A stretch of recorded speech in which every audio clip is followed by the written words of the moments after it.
isi n'ibifitanye isano nayo byose akenshi ni ikinyoma kiyizanira amahoro kurusha ukuri.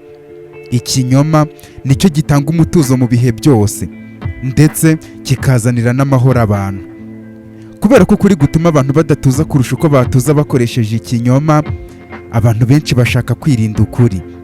Nanjye niko meze, nawe niko umeze, ntaho dutandukaniye twese. Kwiyegamiza ku kuri buri gihe biraryana, reka abe ariko mbivuga. Niyo mpamvu rimwe na rimwe iyo ukuri kutuje imbere duhitamo gufunga amaso. Kubera iki? Papa wanjye aho yari aryamye mu biganza byanjye ameze nabi yarakomeje arambwira ati randire mwana wanjye. Marita yansabye kureba ku isaha, mfata telefone yanjye mu mufuka ndeba ku isaha, nkubiseho ijisho mbanza kwihungura ngo ndebe neza, kuko ntago niyumvishaga ko saa 5 z'iryo joro zaba zageze, kandi imperuka turi mu masaa 4 tugera mu rugo ku manywa. Cosmos agatangira ambwira ko yitwa Cosmos, none hakaba hari hashize amasaha arenga 12 nicaye aho ngaho. Mpita numva ko uburyohe bw'inkuru bwantwaye ngatwarwa burundu. Mpita mbwira Jessica nti mureke Cosmos tumujyane kwa muganga, kuko ntago ashobora kuducika gutya tumureba. Namaze kuvuga gutyo mbona Jessica byumvise vuba cyane.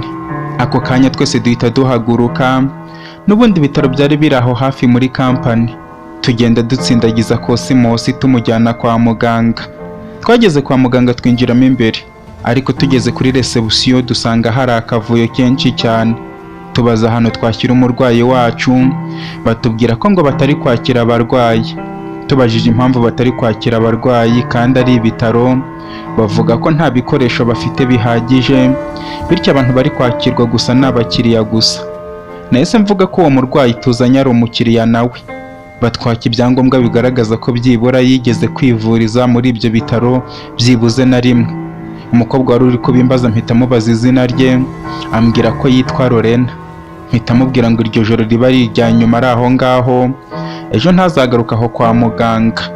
Umukobwa namaze kumubwira gutya atangira kuntonganya cyane, ambaza ngo njye ndinde uza gutanga amategeko aho ngaho n'ibindi byinshi. Ahita ahamagara abasekirite ngo baze kudusohora aho ngaho. Ako kanya ndamwegera ndamwiyereka maze ndamubwira nti iyi sura ni ubwa mbere uyibonye? Lorena arambwira ati nibishake biba ari ubwa mbere cyangwa ubwa kangahe ibyo ntago bindeba, mutuvire hano dufite byinshi byo gukora. Abarwayi nkamwe nimwe mutuma tunarara amajoro kandi twifitiye imiryango y'aho tugomba gutaha no kwitaho. Nta mwanya rwose tubafitiye, kandi muri uyu mujyi ntabwo ari hano hari ibitaro honyine mujye no kwivuriza ahandi. Ako kanya nagiye kugira icyo mvuga Riyariyo yavuyeyo aho nari mpagaze, maze ahita abwira uwo mukobwa Lorena ati umva nizere ko iri joro ari ryo rarara hano gusa, kuko ufite umuryango wo kwitaho nk'uko ubivuze, kuko ndabona no gukora akazi ka hano bitakureba. Ngaho rero mbere y'uko utaha banza utwereka aho dushyira umurwayi wacu mu muvure, kandi iyi sura urimo kwitegereza ejo ntuzayibagirwe, kuko nzazana na chairman kukwirukana. Umukobwa twamubwiye gutya agira akantu k'ubwoba, ahita ahaguruka aho yari yicaye atwereka hano tujyana umurwayi wacu.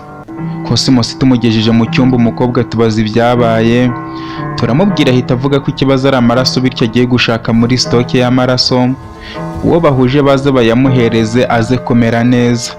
Tumubwira ko naramuka amuvuye neza agakira tutarabibwira chairman, abura icyo avuga, atangira gukora akazi nk'ibisanzwe. Twategereje ibyo bakorera Cosmos byose. Hashize igihe Riyari yambwira ko nshatse najya kwiryamira, ubundi nkaza kureba uko ameze mu gitondo, kandi nkaba napanga n'izindi gahunda neza mu gitondo kuko nkeneye kuruhuka. Numvise ibintu Riyari ambwiye ari byo, mboneraho kumusezeraho mubwira gucunga neza umunyeshuri we. Ubundi nsohoka mu bitaro njye na Jessica, tugenda tugana ku nyubako yacu aho twari twatangiye gutura. Ubwo turimo kugenda nabajije Jessica niba nashobora kuyobora iyi company njyenyine, ambwira ko bitashoboka, bityo ngomba gushaka abantu bo kuyoborana nabo, kuva kuri vice chairman na general manager. Mpita mubaza abo bantu aho nzabakura, anyibutsa ambwira ko ibyo bitashoboka, ko mu bantu ntekereza we na Marita nabashyiramo, kandi twararangije kubivuganaho, bityo mbe ndi gutekereza neza hano ndakura abantu nizeye. ndetse ambwira ko byanaba byiza nshakishije amakuru nkamenya abantu papa wanjye Brony yayoboranaga nabo mu gihe yari chairman. Mpita numva icyo gitekerezo nicyo niha gahunda ko ndaza kubaza Clara abo bantu niba bazi. Jessica ambajije ikigiye gukurikiraho, mubwira ko nta kindi mbere ya byose ari ukuzana umukunzi wanjye Rozange n'umwana wanjye Neyira tukabana, ibindi ngatangira kubyitaho nyuma. Ambwira ko ibyo nta kibazo kirimo, ngomba kwita kuri iyo company kandi sinibagirwa amagambo Cosmos yambwiye ko urugamba nubwo mfashe company ariko rutararangira, kubera ko perezida wacu Macron azaturimbura nitwibeshya tugashyira amaso ku ruhande. Ibyo tubivuga tugeze mu rugo, dusanga Marita muri salo yadutegereje. Ubundi turya bya biryo nubwo numvaga ntashonje njya kuryama. Nageze mu buriri ntangira kwibaza ibibazo byinshi, nanatekereza inzira zose nanyuzemo kuva navuka. Nkibuka ukuntu namaze imyaka myinshi nta kintu nzi ku bijyanye na company. Icyo nzi ari uko papa wanjye Brony ari umucuruzi ukomeye gusa. Nkarinda ngera mu majyaruguru muri Merine, nzi ko ariko bimeze, ariko nahura na Jovia akabimbwira neza ko dufite company. Akaba aribwo natangiye kumenya amayobera yose yari yihishe inyuma y'ubuzima bwanjye. Ibitotsi byantwariye mu bitekerezo mpita nsinzira. Nza gukanguka mu gitondo numva umuntu arimo gukomanga ku cyumba cyanjye. Ngiye kumva numva ni Jessica arimo kumbyutsa ambwira ngo njye kurya ibya mu gitondo. Jessica amubwira ko ndi kumva naniwe, bityo we na Marita na Mariyamu bakwigira mu mirima, njye nkaza kubasangayo nyuma. Nahise numva abantu bari gukubitira ibitwenge muri salo, nibaza ibyo basetse, nanjye ndabyuka ngo njye kureba. Nsanga ni Marita na Jessica barimo guseka, bahita batangira kunserereza bambwira niba kuba chairman ndi kubifata nk'inzozi. Mpita mbona ko ntarindi kwibuka ko turi muri aba Lewis Company, nuko mbasaba imbabazi mbabwira ko bareka kunserereza kuko bitari gutuma ntekereza neza. Tujya ku meza dutangira gufata ibya mu gitondo, ari nako tuganira. Marita avuga ati nizere ko ejo tuzahita dusubira iwacu. Jessica ahita afata ibyo twarabyemeranije nubwo ejo hajemo kirogoya, ariko uyu munsi byose turarara tubitunganije neza ku buryo Petero nazasigara areba ibye natwe tukareba ibyacu. Mpita mvuga nti nanjye ejo ubwo nibwo tuzajyana kugira ngo njye kureba Rozange, ubundi muzane atangire kubana nanjye n'umwana wacu kuko nibyo namusezeranije. Marita ahita avuga ati Petero nantanze kuba umubyeyi ndaho ndebera n'ukuri, ariko nta kibazo. Ndamusubiza nti ariko nakubwiye ko nzagushakira umugabo mwiza, wowe ntegereza igihe gito y'ubundi urebe ko ntazamukubonera, ariko nanakubwiye ko ubishatse wakwibera n'umugore wanjye nta kibazo. Wowe na Rozange ni abatunga mwembi kandi Rozange uburyo nkunda ntago byatuma atabyemera.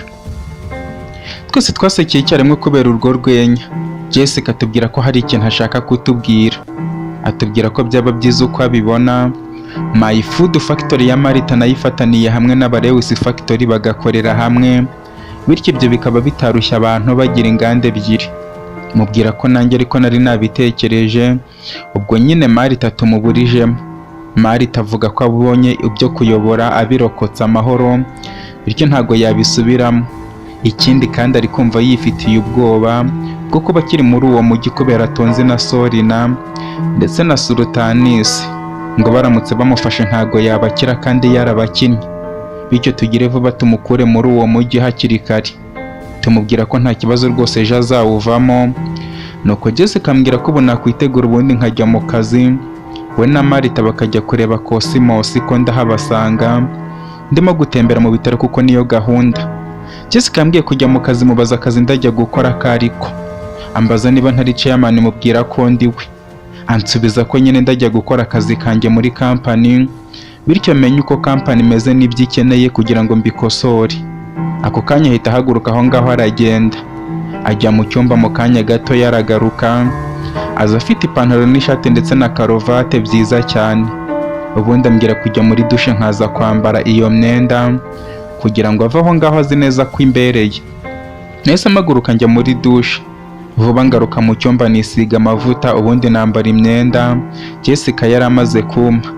Ipantaro y'itisi nziza cyane, ishati y'umweru y'amaboko maremare ndetse na karuvati, ariko yo kuyifunga birananira. Nza muri salo mbwira Jessica ko gufunga icyo kintu byananiye, Marita akinkubita amaso ariyamira, atangira kuvuga ukuntu isura yanjye ya nyayo iri kwigaragaza. Marita namubajije impamvu isura yanjye ya nyayo irimo kwigaragaza, ambwira ko muri iyo myenda nta muntu wapfa kumenya ko ndi rya bandi ryo muri Tesara ryirirwa mu mirima ryambaye ibyenda by'abarara. Mubwira ko nyine ubwo kuberwa ari aho bigiye kugaragarira. Ako kanya Jessica yavuye yatangira kumfungira neza, aza afite n'inkweto z'umukara ziterwa umuti, bigaragara ko avuye kuzisiga. Mubaza igihe yatangiriye kwambara inkweto nk'izo ngizo, ambwira ko arizo ngiye kwambara. Mubaza niba ntazongera kwambara timba yanjye. Jessica afata akanya ko kumbwira amagambo ubona ko ibintu ari kuvuga abikuye ku mutima, ati Petero ni muhungu wanjye. Ubu ngubu ibintu byahindutse, ndagira ngo nkumenyeshe ko niyo wakwikora ibyo kwinezeza gute ari ku bisi yose iguhanze amaso, n'ikimenyimenyi hengereza hariya mu idirishya, bityo nibwo uramenya ko utakiri Petero ni Vinci ahubwo uri Petero ni Lewis, umugabo uhamye ushobora kuvugana na buri muntu wese kandi uwo muntu akakubaha. Bityo rero byose bigomba guhinduka, uhereye ku mitekerereze, uretse ko byo nta kibazo kuko uratekereza. Imyifatire, utagomba kwerekana ko ufite ubwoba bwo gukora ibyo ugomba gukora. Imyambarire ho ukuyeho cyane, ntabwo ugomba kuba rwose kwambara nk'ibandi cyangwa undi muntu uwo ari we wese, ndetse n'ibindi byose byatuma utagaragara nka chairman. Bityo unanyihanganire kuba ntarakubonera ikote, ariko uragenda wambaye gutya, ibisigaye ndabyitaho uyu munsi, kandi ugira akazi keza bwana chairman. Jessica yamaze kumbwira gutyo ntangira gutekereza ku magambo ambwiye. Numva koko nibyo, nyuma yo kureba mu idirishya ngasanga abanyamakuru benshi n'amakamera menshi bigaragara ko bantegereje ngo ngire ikintu mbabwira. Ibyo bituma numva ngomba kwikuramo ya myifatire y'umwana utagize icyo ari cyo, kuko nubwo nashakaga guha agaciro abana bo ku muhanda, nagombaga kukabaha nkora neza cyane kugira ngo nzahabavane. Ikindi kandi n'imyitozo bahigiye nzayibyaza umusaruro. Nuko mpita nzunguza umutwe, bigaragara ko nemereye Jessica ibyo yarambwiye, ansaba kwambara inkweto ubundi nkava aho ngaho nkajya mu kazi, kandi menye ko kuri iyo nshuro ndi njyenyine nta muntu turi kumwe. Jessica amaze kumbwira gutyo numva umutima urandiye. Ako kanya mpita ntangira kwambara za nkweto, ansaba kwireba mu kirahure ngo ndebe niba hari ikintu nahinduraho. Mpita ndeba nsanga byose bimeze neza. Ubundi mfata phone yanjye nyishyira mu mufuka ndasohoka, mbibutsa gushyiramo kode neza bagiye gufunga aho mu rugo kugira ngo batatwinjirana. Ako kanya nahise mva mu rugo aho twari turi, nsohoka manuka ngana kuri hoteli ahari hari n'ibiro byanjye. Mu kuhagera imbere yaho abanyamakuru batangira kumpagarika, bambaza ibibazo byinshi, maze mbasaba gutuza kugira ngo ngire icyo mbabwira. Bamaze gutuza neza nta n'umwe ukiri kujujura, mpita mbabwira ko byaba byiza tuje kuganirira mu nama ndategura n'abanyamakuru nkabasubiza ibibazo byose bashaka kumbaza. Ibyo mbivuga narangije kwirukanka cyane ninjiye kuri reception, ariko maze kwinjira mbona baje ari benshi cyane bashaka kwinjira. Mu kureba mbona umuntu urimo kubasubiza inyuma, ariko simurebe mu maso. Bamaze gusubira inyuma bose arahindukira, mbona ni mushiki wanjye wo ku muhanda ari. Ako kanya ngenda musanga ndamusuhuza, ambwira ko yakoze ibyo namusabye, bityo yavuye muri kampani y'umutekano akaba yaraje kundeba ngo tuganire. Nahise musaba ko twajyana mu biro byanjye. Ako kanya tugenda tugana muri esanseri turazamuka. Ari ambaza ukuntu ndi kumva ameze, mubwira ko numva mfite ibyishimo mu mutima wanjye, gusa ariko ntigeze ninubira ibyo naciyemo byose ku muhanda, kubera ko byabereyeho no kugira ngo nkuremo isomo. Ikirenze ibyo bitaba ntabwo twari kuba turi kumwe, bivuze ko nawe ashobora kuba yari akiri ku muhanda. Yazunguje umutwe ambwira ko ari byo, akomeza no kunsaba imbabazi z'ibyo yankoreye byose. Mubwira ko ubu turi abavandimwe nta mpamvu yo kunsaba imbabazi. Mubaza niba yakwemera njye nawe tukibanira mu rugo, akajya ajyana nanjye ahantu hose ngiye. Ambwira ko ibyo ndamutse ari byo nshaka ntacyo byaba bitwaye. Mubwira ko nzamufata nka mushiki wanjye bya nyabyo. Yambwiye ko atari ngombwa ko ahubwo nawe azandwanirira, kuko abizi ko urugamba rugikomeje. Nakomeje mushimira kugeza tugeze ku biro byanjye. Mu kuhagera nsanga hahagaze sekereteri Karara. Ambwira ko yasanze hafunze barahinduye kode na loke, bityo mubabarire, niyo mpamvu ngiye gusanga ibintu nta na kimwe kiri ku murongo.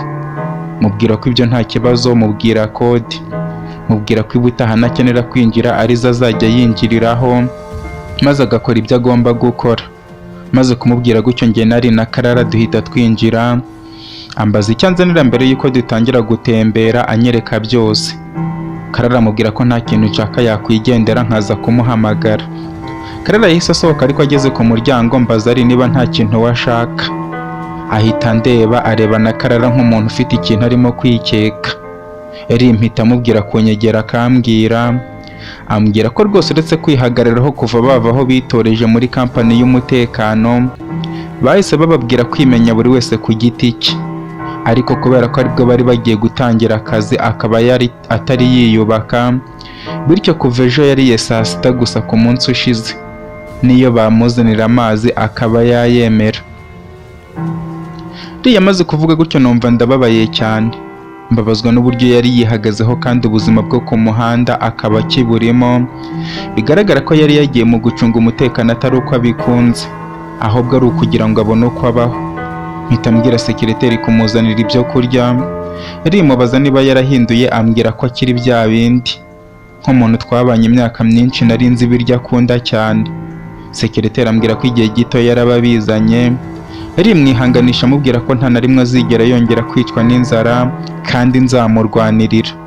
Mubwira ko wananyerekana Chameleone na Scorpion nabo ngo mbereke ko burya ibyo twarimo ku muhanda atari uko twabishakaga, bityo ubuzima bwacu bugahinduka, ariko nta kundi, nta bari bahari. Ngo nahise nicara ku ntebe igenewe chairman, ntangira kureba ibipapuro biri aho ngaho, nkabona ni ibintu ntazi. Nareba imashini yari aho ngaho, cyakora mbona aho gukandika gusa, ariko nkaba nta kintu nakora. Nibaza ukuntu ndakora akazi nta kintu nzi mu bijyanye no gusoma amaraporo ndetse no gukoresha imashini. Arabibona, ambwira ko nawe nta kintu yamfasha kuko tubiziranyeho. Nibaza umuntu uraza kumfasha ibyo bintu, ariko ndamubura. Mpitamo kuza kubwira sekireteri Karara akabimfasha, ariko nanone numva ataba ari byiza. Uwo munsi mpitamo kubyihorera, nazazana na Rozange kuko yari ageze mu wa 5 w'amashuri yisumbuye, akaba azi gusoma neza no gukoresha imashini, akazamfasha kubimenya. Ntabwo byatinze bamuzaniye ibyo kurya, ajyana inzara nyinshi. Ubundi asoje, Karara ajyana ibyo yaririyeho, musaba kuza agatangira kuntembereza kampani kuko yari yabinyemereye. Ntabwo byatinze, Karara yaragarutse atangira kuntembereza, ahereye aho muri hoteli, agenda anyereka ibyumba byose ku maforo yose ndetse n'ahandi hari VIP. Tuza kuva muri hoteli tujya muri factory, naho arahanyereka, ariko n'ubundi hose nari mpazi neza, ahubwo yagendaga anyereka n'abantu bahayoboye muri iyo minsi n'uburyo barimo gukora. Ariko factory yo yari ifunze kuko Sorina yari yayihagaritse, yizeye ko agiye gukorana na Marita. Nuko tuza mu bitaro, tugeze no kuri reception mpasanga Lorena. Karara amubwira ko yatembereza chairman ibitaro, anagenda amusobanurira uko bakora. Lorena amubaza chairman aho ari. Karara amera nk'uwikanze kubera ukuntu Lorena ataranze, amunyereka amubwira ko ari njyewe. Lorena ahita yikanga kuko yarabonye atari ubwa mbere ambonye. Mpita amuhumuriza amubwira ko ibyo namubwiye nimugoroba byo kumwirukana ntarabikora. Atangira ansaba imbabazi, ambwira ko rwose ambwije ukuri yabonye meze nk'ibandi, bityo atari kubyemera ko ndi chairman kandi hari na ninjoro. Lorena amubwira ko nta kibazo, ndetse Karara ambwira ko ari we wari wungirije Diva mu kuyobora ibyo bitaro, bityo yakomereza aho antembereza. Ako kanya Karara yamaze kumbwira gutyo, numva telefone yanjye irasonye. Mu kureba umpamagaye mpita numva umutima wanjye urikanze, kubera ko nyuma y'igihe kinini telefone ye nari narayibuze, nongeye kongera kumubona ku murongo. Nuko mpita ntangira kugorora ijwi ngo mwitabe neza, ariko nkaba mfite ubwoba kuko twari tumaze igihe kitari gito tutavugana.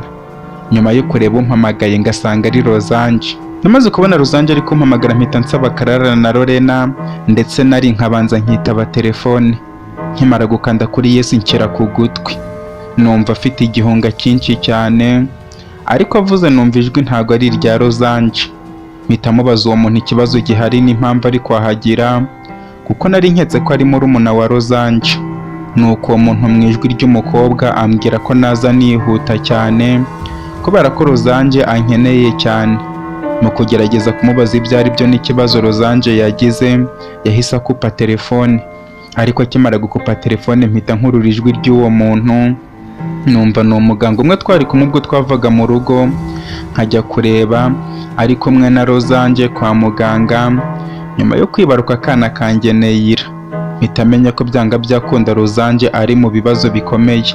Mpita mbwira Karara na Lorena ko ndagaruka mu kanya, mfata ari akaboko ngenda ndi kumusobanurira ukuntu ibintu bimeze, bityo tukaba tugiye i Tesara. Ibyo mbivuga namaze kugera muri parikingi ahari imodoka z'Abarewisi. Mu kuhagera ariko mbura imfunguzo z'imodoka, mpita mpamagara Karara mubaza ahantu nakura imfunguzo z'imodoka z'Abarewisi. Abwira ko agiye kunzanira urufunguzo rw'imodoka yanjye nka chairman, musaba kwihuta. Ako kanya nahise ntangira gukubita ibirenge hasi, bigaragara umuntu utegereje wakererewe. Nuko ntibyatinda Karara araza anzaniye urufunguzo, anyereka n'imodoka ingenewe. Nuko mpita ninjira muri ansaba ko yatwara, mubwira ko nta kibazo ndatwara, musaba kwinjira vuba tukagenda. Twese dufata urugendo tuva muri parikingi. Mu kugera ku marembo abasekirite barafungura, ariko bashatse kunsuhuza nta mwanya nari mfite. Mpita mfatiraho ndagenda. Umujyi wa Kent ndawufata, ubundi urugendo turarukomeza. Turi kugenda nagiye nkomeza guhamagara nimero ya Rosange ariko nticemo. Mbonye byanze nongera umuvuduko. Mu gukomeza kugenda nagiye kumva numva inyuma yacu hikubise ikintu kimeze nk'igisasu. Mpita mfata kuri feri vuba vuba ngo ndebe icyo kintu icyo ari cyo. Mu kureba neza mbona ni imodoka ituritse, wagira ngo bayishyizemo igisasu bayitega. Ariko mu kureba neza mbona iyo modoka nubwo yari iri gushwanyagurika, wagira ngo ndayizi, kuko yasaga neza neza n'imodoka ya Jessica. Mpita numva bitaba ari byo, mva mu modoka aho twari turi, ngaruka aho guturika kw'imodoka kubereye. Uko ngenda nyegera agahinda n'ubwoba akaba ari byo bimfata, kubera ko ntashakaga kwiyumvisha ko ari imodoka ya Jessica ituritse, bityo akaba ari Jessica na Marita bayiturikiyemo. Ibyo nkomeza kubishidikanyaho neza kugeza ngeze aho umuriro wakiraga. Namaze kwemeza neza ko ari imodoka ya Jessica ituritse, nese numva ibyo bintu bidashoboka, nkumva ibyo bintu ari inzozi ndi kurota. Abaturage nabo bakomeza kuza ari benshi aho mu mujyi ngo barebe ibyabaye. Nanjye mu kwegera neza ntatinya umuriro wari uri kwaka ninjira nkuganamo. Mu kugera neza aho ndeberamo imbere mbona umurambo w'umugore, mpamya ntashidikanya ko ari Jessica uhiriye muri iyo modoka. Natangiye gufata ibicece bya ya modoka ngenda mbiterera ku ruhande kugira ngo mbashe gukuramo Jessica atarapfa. Ariko abaturage baza kumfata bankura mu muriro uri kugurumana, ndetse ibishashi byawo ariko byiyongera cyane kuko essence n'amavuta byari biri gukomeza kongera ikibatsi cyawo, kugeza ubwo haje kizimyamwoto itangira kuzimya ya modoka. Bamaze kuyizimya neza bakoramo Jessica wari wamaze kwangirika isura ndetse yaguye igihumure, ntazi niba ari na muzima cyangwa yapfuye. Ako kanya nahise mwegera ntangira kumukangura n'amarira menshi, ariko Jessica akanga gukanguka, ndetse mukoze ku mutima numva umutima ntago urimo gutera. Mpita nsaba abantu bari aho ngaho ko bamfasha tukamugeza kwa muganga. Nabo ntibazuyaza bamfasha kumushyira mu modoka, iriya yari amaze guhindukiza. Tugaruka twiruka tugana muri Abarewisi Hospital. Ngezemo mpita nsohoka ndimo kurira, umuborogo wanyishe. Abaganga nabo baza kureba ibyabaye no kwakira umuntu, bahita bamfasha tumuzamukana tumwinjizamo imbere. Mu kugera mu cyumba nabonye cyanditseho urgence bamwinjizamo, ariko banga ko nakwinjira kubera ko ari icyumba cy'indembe. Nkomeza kuguma aho ngaho ndi kuboroga, amarira ari menshi cyane. Ako kanya telefone yanjye ihita isona, mbona ni Marita umpamagaye, ambaza niba ndi muzima, mubwira ko ndi muzima. Ambaza niba nta kibazo mfite, kuko yarampamagaye yumvise igisasu gituritse akagira ubwoba ko n'abandi hafi yacyo, akaba ari nayo mpamvu yarampamagaye. Marita mu marira menshi mubwira ko icyo gisasu cyari cyatezwe mu modoka ya Jessica, akaba yapfuye cyangwa se akaba ari gupfa. Ibyo ndangiza kubivuga Marita yamaze kunkopa kare, nanjye nkomeza kuboroga aho kwa muganga. Ako kanya haza umuganga w'umugabo ambwira ko naceceka kuko aho hari indembe nyinshi cyane, bityo ndi kuzisakuriza bikaba byanatuma bamwe bakuka imitima ugasanga barapfuye. Muganga yamaze kumbwira gutyo ntangira kwiha umutuzo, nicara ku ntebe ariko ndimo gupfuneka. Ako kanya ari nawe araza anyicara iruhande, maze atangira kunkoza ibiganza bye mu mugongo mu buryo bwo kumpumuriza, ambwira ko nakwituriza ko biraza kugenda neza.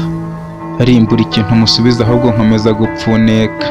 Nuko nkomeza Lorena araje aho ngaho twari turi, ambonye ahita amera nk'uwikanze maze ambaza icyabaye, mubwira ko umurwayi tuzanye aho ngaho ari mama wanjye uturikiye mu modoka. Namaze kuvuga gutya ahita yinjira muri urgence vuba vuba. Ako kanya amaze kwinjira mbona hasohotse wa muganga wari wamaze kumbuza gusakuriza abarwayi. Ahita ndebura mu byubahiro byinshi ambwira ko atari yamenye ko ndi chairman, bityo nakwinjira nkareba uko umurwayi wanjye ameze. Nahise mbona ukuntu abantu bahabwa agaciro bitewe n'ibyo bari byo, kandi ari byo bintu nangaga. Mpita numva ko icyo kintu kigomba gukosoka muri iyo company. Nuko ndinjira ndeba Jessica ahantu bari bamuryamishije, bamucometseho ibisinga byinshi mu mutwe, amaso no ku munwa ndetse n'ibindi birimo amaraso. Wa muganga ambwira ko Jessica ibyuma by'imodoka byamukase ubwo byaturikaga, ndetse kubera gufungana kw'imodoka bakaba bari byatumye abura umwuka, ku buryo iyo dutinda kumugeraho gatoya yari guhita apfa. Ndebye ku isura ya Jessica mbona yahiye, ku buryo utashobora kumenya niba ari Jessica. Ako kanya Jessica yahise yitsamura arimo gukorora, ibisinga byari bimucometse ku munwa bihita bivaho, atangira gusakuza ngo bamutabara arapfuye. Mpita mwegera mwicara iruhande, amaso ye ariko ntago yabashaga gufunguka. Ntangira kumuhumuriza amubwira ko ndi hafi ye yihangane. Atangira gusara cyane mbajije muganga ikibazo agize. Muganga avuga ko ari ihungabana yahuye naryo, kubw'ibimaze kumubaho, bityo biba byiza bamuteye urushinge rumusinziriza akaza gukanguka yatuje. Muganga amaze kuvuga gutyo ndabimwemerera, ararumutera Jessica ahita atuza. Nongeye kumva numva amarira noneho ashotse ku maso yanjye ntazi aho aturutse. Numva nibaza ikintu kindi Sori nashaka kuri twe, kuko nta wundi muntu nari gukeka uretse we. Bikaba bisobanuye ko yamaze kumenya neza ko Jessica ari Maritina, akaba yamuteze igisasu mu modoka ngo amwicane nanjye ndetse na Marita. Nuko muganga atubwira ko araba ari gutungwa na serumu, akaza gukanguka nyuma y'amasaha 12, bityo twaba tugiye mu zindi gahunda ko araza kumwitaho nta kibazo. Nahise nsohokana na Lorena hanze agenda nganiriza, anansaba imbabazi ku myitwarire ya nijoro. Mubwira ko ibyo nta kibazo, kandi niba ariko asanzwe yitwara ku bantu badafite agaciro kuri bo, ibyo nta kintu byahindukaho. Lorena amaze kumubwira gutya ambwira nyiseguraho, ambwira ko atari ko asanzwe yitwara, ahubwo byose akaba yabikoreshejwe n'ubwoba bwo kuba ashobora kwirukanwa muri ibyo bitaro na chairman mushya.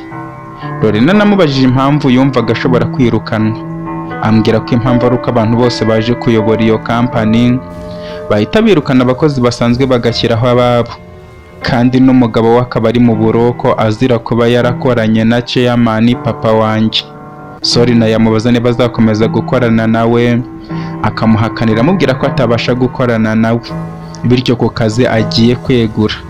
Ibyo bigatuma Sori namufungisha kugira ngo atazamena amabanga, kuko yatinyaga abantu bose bazi iby'abarewisi neza, kugira ngo batazaba bagambanyi, bityo bagatuma Sori na ahura n'ibibazo. Akaba ariyo mpamvu yari afite ubwoba buvanze na depression yo kumva ko n'ubundi nta kintu arimo kuramira, kuko n'ubundi bitaramara igihe batamwirukanye. Lorena amaze kumbwira gutyo ndamwihanganisha, mubwira ko nta kibazo njye ntameze nk'abandi, ko ntaje kwirukana ahubwo naje kuvugurura no gushyira iby'umuryango wanjye ku murongo. Nuko aranshimira, ubundi agiye kugenda mubaza umugabo icyo yari ashinzwe, ansubiza ko yari vice chairman, ariko bajya kumufunga we n'umugore we biyemeje ko umugore yajya ku ruhande rwa Sorina kugira ngo bose batabamara akabura uko barera abana babo. Lorena amaze kumbwira gutyo mpita numva ngize amatsiko cyane y'uwo mugabo uri muri gereza akaba yari vice chairman. Bigaragara kandi birumvikana ko 100% yari umwizerwa wa papa wanjye. Mubaza ahantu umugabo wafungiye, Lorena ambwira ko afungiye muri gereza nkuru y'umujyi wa Kent. Ndamwihanganisha ubundi musezeraho, mubwira ko byose bizagenda neza. Namaze gutandukana na Lorena ngaruka aho nari nasize Lee, akomeza kunyihanganisha ambwira ko ubwo Jessica atapfuye araza kumera neza. Mubwira ko nta kibazo ariko Jessica ari kubabara cyane kandi uburibwe afite akaba ari bwinshi. Ibyo nkumva biri kumbabaza cyane kubera ko Jessica niwe mubyeyi umwe rukumbi nari nsigaranye, naho narindi akaba ari we wahangejeje. Lee yambwiye ko utagira icyo uhindura ku byabaye, ambwira ko ahubwo icyo wakora ari ugukumira ibindi kuba cyangwa se ukarinda ahazaza.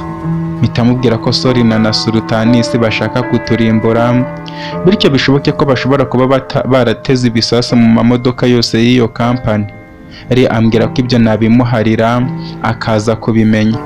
Mubwira ko atari ikibazo kimureba kuko hari urabikora. Nahise musaba ko twaba tuvuye aho ngaho tukajyana ahantu. Mpita ngenda ngana mu cyumba twasizemo Cosmos.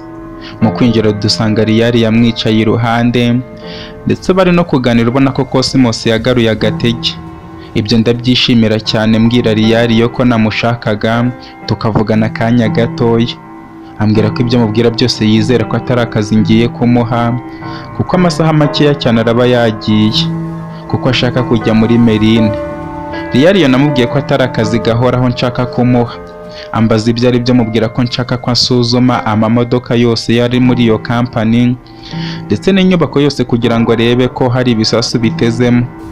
Mubaza impamvu atekereza gutyo. Riyari yamubwira ko Jessica bari mu bitaro aryamye ku gitanda, utabasha no kumumenya kubera ko imodoka ye yaturikanwe n'igisasu bari bamuteze. Kuva uwo munsi akaba agiye kuba ikimuga, atabasha kugenda uko ashatse ndetse no kureba. Namaze kubwira Riyari yo gutyo mbona arahangayitse, ahita ambaza icyumba Jessica arwariyemo. Ndakimubwira, ahita ashaka kugenda yiruka ngo ajye kumureba. Mubwira ko ibyo bintu aza kubinkorera, ambwira ko mbere yo kugenda nta kindi ari bukore. Nababajwe cyane n'ukuntu abantu bari kugenda banshiraho. Uhereye kuri Jessica byagaragaraga ko ashaka kuncika, ndetse na Riyari nari namaze kumenya ko azi amateka ya papa wanjye akaba yarashakaga kugenda. Birambabaza cyane ariko nta kindi nari kubikoraho. Cosmos namubajije uko ameze, ambwira ko umukuru w'ibitaro yamwitayeho neza, amaraso akaba ari yose mu mubiri. Mubwira ko ari byiza cyane bityo agomba gukora uko ashoboye kose agakira vuba akabona gukora akazi yiyemeje. Cosmos yaranshimiye ambwira ko yishimiye ukuntu mwitayeho. Mubwira ko byose ari we mbikesha kuko iyo abishaka ntago nari kuba ndaho ngaho. Ambwira ko yavukanye ubudahangarwa bwo kutagambana bityo sinkamugireho ikibazo.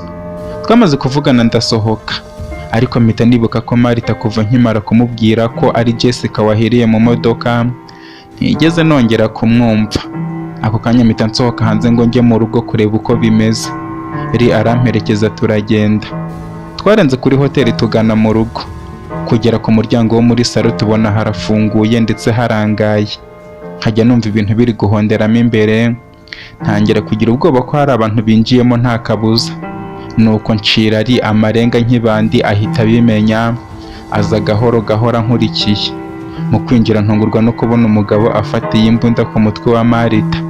Ubwoba burantambura ikintu cyo gukora, ndebye inyuma yanjye Lee ndamubura. Mpita mpamya ntashidikanya ko amaze kubona bimeze gutyo agahita kwepa akigendera. Umutima wanjye ukomeza kudagadwa cyane. Nyuma yo kureba Marita wari uzirikiye ku ntebe, imbunda iri ku mutwe, wa mugabo yumva ndakomye ahita ahindukiza imbunda yarayintunga. Ntungurwa cyane no kongera kumubonaho kandi nari nzi ko ari muri gereza. Nyuma yo guhuza amaso n'uwo mugabo ngatungurwa no kubona ari Sultanis, umugabo wa Sorina. Namaze kubona Sultanis nibaza igihe yaviriye muri gereza kandi nzi neza ko Riyari yari yamujyanyeyo, ariko ibyo sinabitindaho cyane. Ntangira kuza ntera intambwe mvuga nti ariko se mwa bantu mwe muzatubuza amahoro kugeza ryari? Sultanis ahita nsubiza ati ngo amahoro? Nawe uravuga ukavuga amahoro? Amahoro uzi icyo ari cyo sha? Ariko njye nawe ninde wabujije amahoro undi imbere? Ntago wasanze twibereyeho neza ugashaka kutwigaranzura ngo urashaka imitungo ya sko kugeza ubigezeho? Urumva nyuma y'icyo gihe njye naguha amahoro? Uribeshya na gatoya niba uteganya kugira amahoro, keretse gusa igihe nzaba ntakiriho nibwo nzayaguha. Ikindi kandi niyo naba ntakiriho ntago umuryango wanjye uzapfira gushira. kubera ko abakobwa banjye bazayakubuza kuko wababujije umudendezo wabo. Ariko wowe mbere y'uko dukemurana ibibazo dufite, reka mbanze nkemurane n'aka gakobwa kaje kigira akanyabwenge kugeza ubwo kantera imitwe kakanyambura ibyanjye. Ndamusubiza nti ariko ibyo wita ibyawe byari ibyawe kuva ryari? Ntago ari amaraso y'abantu wamenye kugira ngo ubigereho. Surutanisi ese bati none sha utekereza ko ushobora kugera ku cyo wifuza utamenya amaraso y'abantu nk'igitambo? Reka nkubaze ubu ngubu ko wicaye ku ntebe yanjye nta maraso yamenetse kugira ngo uhagere, ubu se utandukaniye hehe nanjye? Erega abantu turi kumwe kugira ngo turi kimwe, tugira ishyari ryiza n'iribi, kandi twese twifuza kwibona hejuru y'abandi. Urashaka cyangwa nkwibutse uko papa wawe namwishe nibyo biragushimisha? Ese ubundi urumva udafite amatsiko? Ndamusubiza nti ntabyo nkeneye kumva ibyo ngibyo, gusa ndagira ngo nkubwire ikintu kimwe, uko wishe abantu nuko ukomeza kubica niko nawe uzicwa, kandi ikintu cya mbere ukunda ni umuryango wawe. Uzawubona nawe wicwa agashinyaguro mbere y'uko nawe upfa, ku buryo uzajya mu kuzimu ufite agahinda uzahorana iteka ryose, aho uzaba urimo kugurumana mu muriro w'iteka, kuko kwirirwa wambura ubuzima abantu atari wowe ububaha ni icyaha kiruta ibindi, kuko ntaho bitandukaniye no kwigira Imana. Bityo ngiye kuguha agasopo ya nyuma kuri imbunda kuri Marita, ndahita nkubabarira usohoke ugende, nta nubwo nzigera nkugendaho.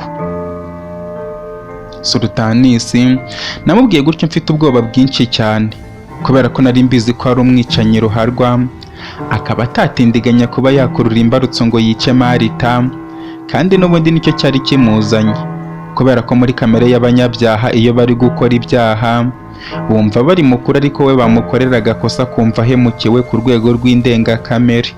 Nashatse ikintu nakora kugira ngo Surutanisi muce iby'umujinya, ariko nanamutera n'uburakare, kubera ko nari nzi ko ashobora guhindura ibitekerezo. Ntangira kumubwira nti uri ikigwari, uri ikigwari, kuko buri mwana wese yagakwiye gutera ikirenge mu cya papa we. Uretse n'ibyo buri mwana wese yagakwiye guharanira kuba umugabo. None wowe aho kwishimira ko wateye umukobwa inda wahise umwihakana ku itangiriro akibikubwira, ndetse nyuma mwongeye guhura utekereza ko Sori nagukunda by'ukuri. Oya, Sori na burya ntago yagukundaga, ahubwo nuko yari ari mu buzima bubi agahitamo kukwifashisha kugira ngo akugire igikoresho. None se niba uri kugira ngo ndikubeshye, Sori na wari wamubona yagiye kwica? Oya, ahubwo umuntu ashaka kwica ujya kumumwicira, bivuze kuri imbwa ye, kuko na nyuma y'uko mubana ntago ari we mugabo wenyine aryamana nawe. Abaminisitiri na perezida w'igihugu cyacu Makironi bose ni abagabo umugore wawe aryamana nabo buri munsi. Nkaba mpamya ntashidikanya ko hari nubwo mujya mugera mu buriri akakubwira ko ananiwe cyane bityo akanga kukwiha. Oya, ntabwo aba ananiwe, ahubwo ni uko ibyo wamukoreye, ibyo wakamukoreye aba yabikorewe n'abandi, bityo wowe ukaba uri imbwa ye, igipupe cye cyo gutuma gukora akazi. N'ubu ngubu ukaba waje gushaka Marita akubwiye ngo umumushakire, ntaho we atazi Marita, nkaho atazi aho Marita ari. Urumva ko rero uri ikigwari, mu gihe papa wawe Sanctus Surutanisi we yarwaniye ubwigenge bw'Abarewisi, kuko wari umuryango we, ndetse Toromewo Lewisi akaba inshuti ye magara cyane. Ariko we kubera ko uri ikigwari kigendera mu majipo y'abagore, wumva gusa ibyo abagore bagutegetse, ukaba utakumva ibyo papa wawe yakubwira. Mbega ubugwari! Ubuse uriyumva nk'umugabo? Na n'ubu ntabwo ndiyumvisha uburyo ubyuka mu gitondo ugafata ipantaro ukambara ukumva biguteye ishema. Bityo rwose inenge wumve ko uri ikigwari wambwa we, kuko ntago nakwita umugabo, kuko umugabo akora ibyo umutimanama we ushaka unamutegeka, ariko imbwa zo zirahonahona zigenda zikora ibyo bazitegetse. Namaze kuvuga gutyo mpita mbona Surutanisi ari kugenda azunguza umutwe anamanura n'imbunda gake gake, bigaragara ko amagambo ndi kumubwira yamukorogoshoye ubwonko. Ariko mu kureba ntungurwa no kubona mushiki wanjye arimo guhinguka inyuma ya Surutanisi amutunze imbunda. Nibaza ahantu uri yanyuze yinjira mu nzu, kandi hari umuryango umwe gusa, ndetse nibaza n'ahantu yakuye imbunda. Nuko akomeza kuncira amarenga ambwira ngo nkomeze nsonge Surutanisi mu magambo, kugeza ubu aba umwana mu mutwe. nanjye nkomerezaho amusonga amubwira ukuntu papa we yari intwari kuva kera cyane kugeza na n'ubu akaba ari we watumye mba ndaho ngaho, bityo we akaba ategekwa na Sorina umugore w'abayobozi bakuru. Ibyo mbivuga ari yamaze gukocinga imbunda Sultanis arabyumva. Mu guhindukira ngo arebere nanjye nari namusimbukiye kuri wa muvuduko nsanganwe, mpita nkubita umugeri ukuboko imbunda igwa hasi. Umurwano uhita utangira hagati yacu, ariko Sultanis yari umusore munini cyane ku buryo wakubitaga ukamera nkaho uri kumushima. Nibuka ko yabaye umukarani, abo mwicanyi byose bikaba byarasabaga imyitozo ikomeye. Yatangiye kuturwanya natwe tumurwanya, ariko njye nakubita nkumva ndi kumushima, naribikaba uko nguko, ariko Sultanis waho kubise ukumva wagira ngo harahita habora. Nuko dukomeza kurwana gutyo, ariko tubonye Sultanis aratuganza ari ahita afata imbunda. Mu gihe Sultanis yarampugiyeho ri ahita ashyiramo isasu, ubundi arasa hasi hafi y'ukuguru kwa Sultanis. Sultanis ahita agira ubwoba, ubundi amanika amaboko. Mu gihe ngiye kumwegera ahita nkubita inyundo yo mu mutwe, numva ndapfuye. Rina wabonye nta kundi yabigenza ahita arasa irindi sasu Sultanis mu kaguru bya nyabyo, noneho ahita apfukama hasi byo gupfukama. Mu gihe ndimo kwisuganya ngo ntangire mbyuka aho nari ndyamye maze ntangire muhondagure, nagiye kumva numva igitero cy'abantu benshi binjiye aho ngaho. Kureba mbona ni abasekirite bakurikiwe na polisi, baza batunga imbunda ngo tumanike amaboko. Yari abibonye batanga vuba kujugunya imbunda hasi ahita apfukama amanika amaboko. Abapolisi bahita bambaza ibyabereye aho ngaho n'impamvu bumvise amasasu. Mubwira ko twatewe n'uwo mugabo kandi ari urugo rwacu. Ako kanya umupolisi mukuru ahita asaba ko bakwambika amapingu Sultanis nanjye ndetse nari, ubundi Marita bakamurekura kuko bigaragara ko yari yashimuswe. Nuko bamaze kubikora gutya Afande ahita ategeka ko batujyana kuri sitasiyo ya polisi, cyane cyane ngewe kuko hari ubusobanuro bw'ikinyabiziga cyibwe ngomba gutanga. Mpita ntangira kugira ubwoba mbaza ikinyabiziga icyo ari cyo n'ibye. Ako kanya bahita basaba umugabo wari hanze ahahagaze mu kwinjira, mbona ndamuzi. Mpita nibuka umugabo natwariye moto ubwo nari mvuye gufata video n'umunyamakuru nkayijyana muri Merine. Nibuka ko nayigaruye ariko nkaba nari narabyibagiwe. Mu gihe ngiye gutangira kuvuga ijambo mbona hinjiye Riyariyo, ahita avugana n'umuafande utuntu mu ibanga. Bamaze kuvugana Afande ahita azaranyegera maze arambwira ati unyihanganire bwana chairman, hari habayeho kutamenya, ntago nari nsobanukiwe kandi mbikuye ku mutima nkwihanganisha kubw'igihombo wahuye nacyo mu myaka yashize, kandi na polisi iri iruhande rwawe, nkaba ndi umukuru wa polisi muri uyu mujyi, nitwa Jeff. Ndamusubiza nti urakoze cyane. Afande ahita avuga ati tubabarire kukwinjirira mu rugo gutya gusa, nuko twari twumvise amasasu avuga kandi hano ntago twari tuhazi cyane, ko batajyaga bakorana natwe kuko igisirikare nicyo cyarindaga aha hantu, bityo reka uyu mugabo tumujyana ajye kubazwa ibibazo. Ndamusubiza nti murakoze. Afande namubwiraga gutyo mu magambo make kuko nta kintu nashakaga kuvuga, kubwo kumva byandenze ibintu nari ndimo mu mutwe byatangiye kuncanga. Nibaza niba wa mugani wa Sultanis amahoro nza yariyo, kuko kuva twafata company nta na rimwe muri iyo minsi 3 yari ishize nigeze ngira amahoro. Kugera kuri uwo munsi ikirenze ibyo n'amahoro y'umutima ntayo nari mfite, kubera ko ntari nzi ikintu cyabaye kuri Losange, kuko nimero ye narayihamagaraga nticemo. Afande yamaze kujyana Sultanis n'abantu be, wa mugabo muhereza urufunguzo rwa moto ye aranshimira aragenda. Nuko nsigarana na Marita ndi kumuhumuriza amubwira ko nta kintu aba. Mubaza uko byagenze byose Marita atangira kumbwira ati ubundi mu gitondo wamaze kugenda Jessica ambwira ko agiye kureba Cosmos mu bitaro. Akimara kugenda nanjye ngoma aho ndi gutunganya ibyo mu rugo. Nuko hashize igihe mbona Jessica aragarutse yahihibikanye avuga ko abonye ufashe imodoka ukagenda. Ahita afata urufunguzo rw'imodoka ye ambwira ko agukurikiye. Nuko ahita agenda nanjye ngoma aho bisanzwe. Nuko hashize igihe numva ikintu kimeze nk'igisasu mu mujyi hagati wagira ngo haratewe, ariko numva nta kintu kibaye nk'amasasu cyangwa gerenade kindi. Nkomeza gukora akazi mu gikoni bisanzwe, ariko ntangira guhangayika nibaza niba nta kintu cyabaye. Mfata telefone ntangira kuguhamagara ariko ukanga kumfata. Ibyo bituma numva wagira ngo hari ikibazo gikomeye, kuko ntabwo ujya wanga gufata telefone udafite ikibazo. Nahise nkomeza kuguhamagara ariko wanga kumfata. Mpamagaye Jessica we telefone nsanga ivuyeho. Nibaza uko bibagendekeye mu kanya gatoya, kandi twari kumwe telefone zanyu zimeze neza. Ngira bwoba ko hari ikintu cyababayeho, mpita nkomeza kuguhamagara kugeza ubwo twavuganye ukambwira ko meze neza, ariko Jessica yayiturikiyemo. Mpita ngukupa kugira ngo nze kwa muganga ndebe uko bimeze, ariko nkimara gufungura urugi nakirwa na Sultanis ku muryango afite imbunda. Ambwira gusubira inyuma kandi singira ikintu mvuga na kimwe. Nibeshya ngatabaza cyangwa ngafata telefone ko arahita anyica. Ibyo ndabikora, ahita afata imigozi yari afite mu ikote anzirikira ku ntebe atangira kumbwira ati iyo mbimenye. Iyo menya ko waje uri imitwe uri kunkina nari kukwica kera, ariko nta kibazo kuko n'ubundi ngiye kukwica. Ndamusubiza nti ugiye kunyica se wunguka iki? Ko atari Petero nuraba wishe. Sultanis ahita abateho muri byo nta kibazo, kuko niba imodoka wumvise iturika atayiturikiyemo ubwo nyine ndaba naretse nabi, ariko we ngomba kukwica mbere y'uko upfa nkaguha n'ubutumwa umunkirira mu kuzimu hamwe n'uriya mugore ngo ni Martina. Ubabwire ko bakinye n'ikipe idakinishwa, kandi bahumure tuzabasanga mu kuzimu. Nibagira amahirwe bakajya mu ijuru naho nzabatumaho intumwa, mbibutsa ko ari njye wabishe kugira ngo batazigera na rimwe banyibagirwa. Ngaho genda amahoro rero kandi unsohoreze ubutumwa.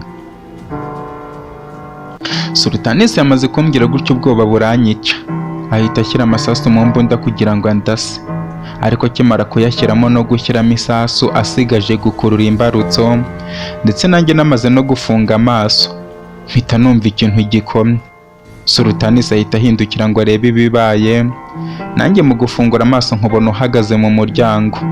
Mbona n'undi muntu uri kugenda kururinda munsi y'intebe nkaho ari inzoka iri kugenda ku butaka, kugeza ubwo uwo muntu yageze inyuma ya Sultanis agahita afata imbunda yariyo yari yasize mu ntebe. Muko mugenda muvuga amagambo uwo muntu nawe agakomeza kuzamuka kugeza atunze imbunda Sultanis. Ibindi nawe wabibonye, gusa ndagushimiye cyane kubwo kuba ntabaye kuko haburaga gatoya cyane, ariko nanone ndahangayitse nibaza ukuntu Jessica ameze, ndumva najyayo kumureba. Marita yamaze kumbwira byose, numva nshimishijwe n'ukuntu uri yandokoye mu gihe nari nzi ko yabaye ikigwari yabona imbunda akiruka. Ariko Marita nkomeza kumuhumuriza ko Jessica ameze neza, ariko nanga kumubwira ko Jessica isura ye n'umubiri we byahindutse ukundi kugira ngo adahangayika. Nuko Riyari yahita atubwira ko yamaze gusuzuma imodoka n'inyubako, nyuma yo kuva kureba Jessica akabona nta kibazo, bityo uwo akaba ari wo mwanya wo kujya muri Merine gushakisha umugore we ndetse n'umwana we ba mbere. Mpita nibuka ko tuva imasofa njye na Jessica, Riyari yatubwiye ko afite umuryango, ariko nibuka ko yabwiye ba Cosmos ngo bazamushakira umugore witwa Veronica. Mpita menya ko ari we agiye gushaka. Mu gahinda kenshi tumusezeraho, atubwira ko azagaruka kureba uko tumeze namara kubabona. Riyari yamaze kugenda nanjye mpita ndeba Marita, mu gihe ko igihe byabaga nari ngiye Itesara kureba Rosange n'umwana wanjye Neyira, bityo ngiye gukomeza gahunda yite kuri Jessica. Nkaba ngiye kujyana nari nkazagaruka ejo nzanye umugore wanjye n'umwana, nkabona gukomeza gahunda zisanzwe, ndetse nkaba ndanareba Mariyamu na Fereyiro musaza we, nkababwira ko imirima yose iri mu biganza byabo mu gihe Marita atarasubirayo. Namaze kubwira Marita gutyo mbona arahangayitse cyane, ariko nta yandi mahitamo yari ahari, nubwo amasaha yaramaze kugera kure cyane. Nuko mpita mfata ari akaboko mubwira ko twagenda, ndetse mpamagara Karara mubwira ko ngiye kumara igihe ntahari, bityo yandeberera. Ambwira ko nta kibazo arajya ambwira uko bimeze kuri telefone. Nuko njye nari tuva mu nyubako dutuyemo, dufata inzira tugana muri parikingi. Tugeze kuri porotayi y'urugo rwacu mpasanga umusekirite. Ndamusuhuza ambwira ko ari gusaba imbabazi zo kuba yarangayeho gato uriya mugabo akabasha kwinjira. Mubwira ko agomba gukora akazi ke neza ku buryo bitazongera kubaho na gatoya. Nuko dukomeza tugana muri parikingi. Nyuma yo kumusezeraho, yari ambwira ko nananiwe cyane kubera ibitekerezo, bityo byaba byiza twaye ubundi nge ngasinziraho, ko nitugera muri Merine aza kumbaza aho turi bwerekeze. Nuko ndabimwemerera ubundi dufata inzira. Twagiye inzira yose ndi gushakisha ibitotsi ariko biranga. nibaza ku buzima bwa Jessica buhindutse mu mwanya muto nk'uwo guhumbya, ukuntu yari umugore mwiza ufite mu maso heza n'umubiri mwiza, none bikaba birangiye abaye umuyonga. Nibaza ukuntu naramuka adapfuye agakanguka azabaho akanabyakira, numva ndamuhangayikiye cyane, ariko nta kundi byari kugenda kuko Imana niyo yari yabishatse. Urugendo twararufashe amasaha yo ku mugoroba agera tugeze muri Merine.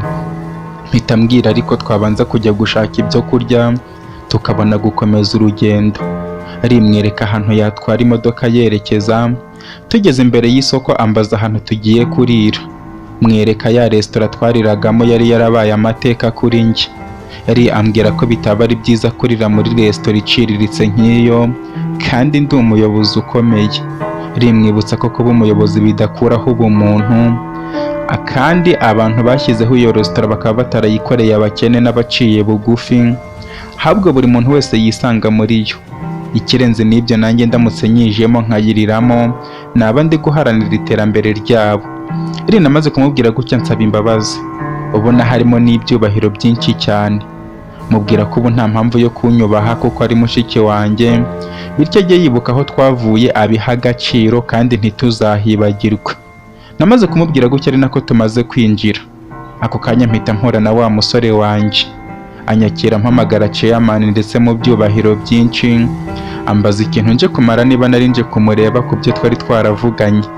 Nahise nibuka ko ubwo mpaheruka yansabye ko nindamuka mbaye chairman neza nzamuha akazi, ariko mubwira ko ibintu bitarajya ku murongo neza, bityo ibyo gutanga akazi nibiza azabimenya kugira ngo azaze kugasaba, kuko hatabaho ibintu byo kuba abantu baziranye ngo bamuha akazi atakoze ibizamini.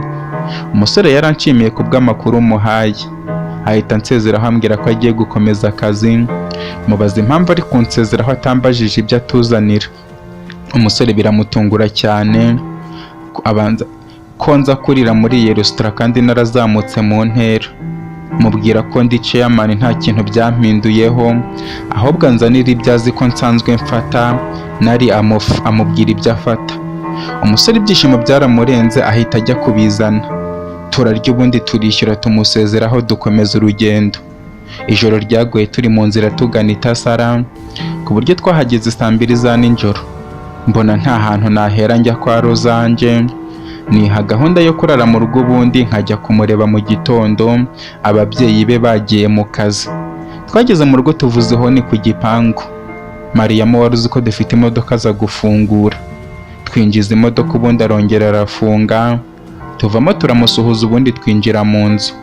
Twicaye muri salo Mariyamu atubwira ko atarazi ko turaza kuko ntago twamubwiye. Tumubwira ko nta kibazo kandi yihangane, nuko ari gahunda idutunguye. Ntangira mubaza amakuru asanzwe aho ngaho, ambwira ko ari meza ariko hari umukobwa waje kundeba uwo munsi, atekereza ko naje ngo kuko kuva twavugana uwo munsi igihe yongeye kumpamagarira ngo ntago yambonye. Akaba ari umuganga ku kigo nderabuzima cya Tesara, akaba yabasigiye agapapuro k'ubutumwa bagombaga kumpa. Nahise mbaza Mariyamu ako gapapuro ibintu byanditseho. Ambwira ko atigeze agafungura, ariko yashakaga kujya gushaka amayinite mu gasantere ngo mpamagare abimbwire ejo. None akaba agize amahirwe nkaza. Mpita musaba ako gapapuro ampereza ibahasha ifunze neza. Mubaza impamvu ari kucyita agapapuro, ambwira ko nta rindi zina yabyita. Mariyamu yamaze kumpereza iyo bahasha ndayifungura. Mu kureba nsanga harimo udufoto agafoto ka Neyira ndetse gaherekejwe n'ibaruwa ndende cyane iri mu mazina ya Rozange n'umukono we. Ntangira kugira ubwoba, nuko mfunga umwuka ubundi ntangira gusoma ibaruwa yagira giti Petron. Nkwandikiye ibaruwa mbabaye cyane ndetse ndimo kuyitama amarira, ko burya ibintu byose umuntu ashyira muri gahunda ze aba atari ko bizagenda, bityo bikaba bisobanuye ko igihe duherukana kubonana ari cyo gihe cya nyuma njye nawe twabonanye.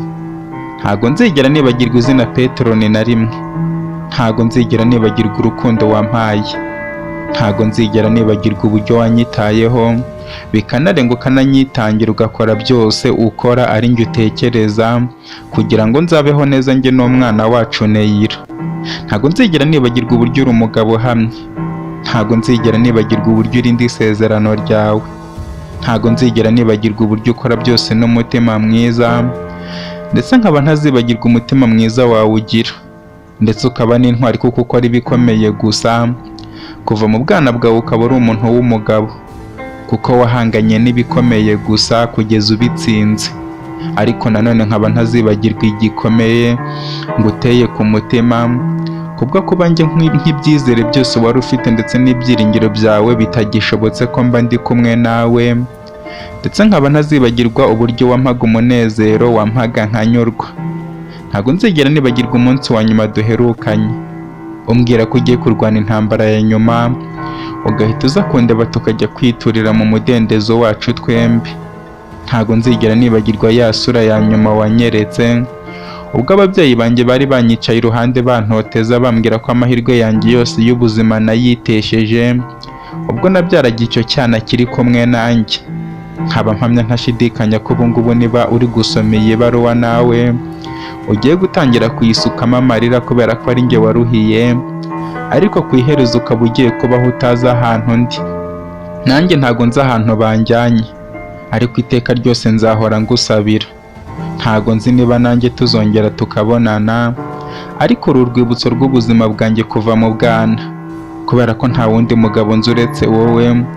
Abandi bose mbafata nk'ibigwari uhereye kuri papa wanjye. Bityo ngushimiye umutima mwiza wangaragarije, ngushimiye ubutwari wanyeretse, ngushimiye ukwihangana wagize ukantegereza kuva mu bwana bwacu, ndetse no mu makuba akaba ari njye utekereza. Ibyo bigatuma ikimenyetso naguhaye kubw'urukundo ariko gasaha naguhaye kataba ikimenyetso cy'urukundo, ahubwo kiba ikimenyetso cyo kuzongera kuduhuza ikindi gihe kandi bikarangira duhuye. Nanjye nta kindi kintu nifuzaga nyuma y'uko nakongera guhura nawe uretse ibyabaye n'ubundi, guhura nawe tukishima tukanezerwa, ukantemberera no muri paradizo ndetse ukarenga ukanantera akabuto keza muri Edeni yanjye. Si n'ibyo gusa wakoze kandi warakabagariye ukitaho neza kugeza kageze ku isi, birarenga unyerekana amarangamutima y'uko kakiriye kakigera ku isi. Ibyo binatuma urushaho kunkunda cyane. None ndagusabye mugabo wanjye Petero ni mwiza, uzahora unyibuka, uzansengera aho nzaba ndi n'umwana wanjye, kandi mu mutima wawe ntituzigera tuhava na rimwe. Kandi nanjye nzahora ngusengera kugira ngo uzagere ku byo wifuje byose mu buzima bwawe.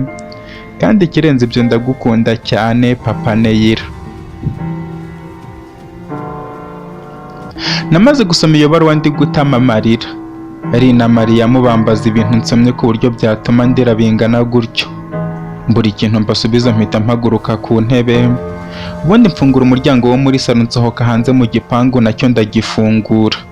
Mpita ntambika niruka kugeza ngeze mu kayira kazamuka kakagera mu muhanda munini, nawe ndawambukiranya vuba nihuta mu wundi nzamuka mu kayira kagana ku kigo nderabuzima. Ndi hafi kuhagera mpita ntambika inzira ngari igana kwa Rozanje mu rugo, mu muvuduko mwinshi urimo n'amarira. Mu gihe gito nari mpageze, mpita ntangira gukomanya igipangu ndimo kugihondagura, ariko mbura umuntu unyikiriza. Mpita mfata umwanzuro wo kurira igipangu nyuze hamwe Rozanje yakundaga kuririra ubwo yakundaga kuza kundeba mu rugo. Ndurira vuba vuba, ariko maze kurira mbona mu gipangu hose harimo umwijima w'icuraburindi, bigaragara ko batari bibutse gucana amatara. Nuko ndasimbukanyamo imbere ngera mu muryango wo muri salo. Mu kuhagera ntangira gukomanga ndi guhonda urugi, ariko mbura umuntu waza gufungura. Mu gufungura umuryango mbona urafungutse. Mu kwinjira muri salo mpita nibuka ahantu bacanira amatara yo muri salo, mpita nyacana. Mpita nkubitwa n'inkuba nyuma yo gucana amatara ngasanga muri salo harera. Ikintu cyonyine kirimo ari umwanda w'umukungugu ndetse n'ibipapuro bicagaguye, bigaragara ko nta muntu wari uri muri iyo nzu. Nuko mpita nkomeza kwinjira mu bindi byumba mpereye ku cyumba cya Rozanje. Ikintu cyonyine nabonyemo ni ifoto yanjye yari imanitse ku gikuta, ahandi hose habereye aho ngaho. Ubundi mpita menya ko byarangiye ba Rozanje bavuye aho muri iyo nzu. Ako kanya nahise manura ifoto yanjye, ubundi mfukama hasi ntangira kuyireba cyane. Mu kuyihindukiza ngo ndebe inyuma nsanga hacometseho udufoto tubiri dutoya. Kamwe ka Rozanje afite inseko nziza imwe yakundaga kunsekera nkumva arantwaye wese, indi ikaba iya Neyira yasaga n'iri muri ya bahasha bampaye. Nuko mbona amagambo yanditse ku ifoto nini yanjye avuga ati ndabizi ko uri kubona iyi foto kuko nta handi hantu uraza nyuma yo gusoma ibaruwa nakwandikiye, bityo umenye ko ngukunda. Ako gafoto kanjye ni n'urwibutso nguhaye ko ntazigera na rimwe ndeka kugukunda. Ndagukunda papa Neyira. N'ako gafoto ka Neyira ni rwo rwibutso rwonyine rw'umwana wacu, kuko nako kukabona byangoye cyane. Ibindi uzajye kubibaza umuganga twari kumwe ubwo namaraga kubyara, kuko njye igihe mfite ari gitoya ntago nabasha kubikubwira byose, arakumara amatsiko. Namaze gusoma ayo magambo umuborogo uba mwinshi cyane kuri njye, maze ubundi mpita mpaguruka ngo njye kureba uwo muganga. Ariko maze gusimbuka mva mu gipangu numva telefone yanjye irasonye, mu kureba umpamagaye mbona ni Rozanje.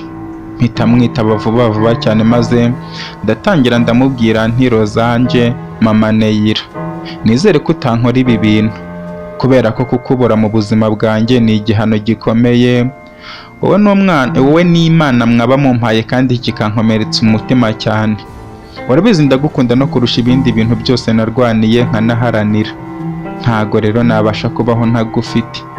Warabizi urukundo ngukunda ni ikimeza, rumwe rutagira intandaro cyangwa aho ruturuka nk'impamvu, kuko impamvu ngukunda ni ubuzima bwanjye, kandi ubuzima bwanjye ntago ari njye wabwihaye. Bityo kuba ngukunda ntabwo ari ubushake bwanjye, ahubwo ni ubushake bw'Imana. Bivuze ko mbishatse kurwivanamo ni nkaho naba nkoze icyaha. Bityo ndakwinginze wimbabariza umutima, mbwira ahantu uri nushaka uba uri hakurya y'amazi yo pe ndaza kukureba aka kanya, ariko ntunkorere ibi bintu ndakwinginze.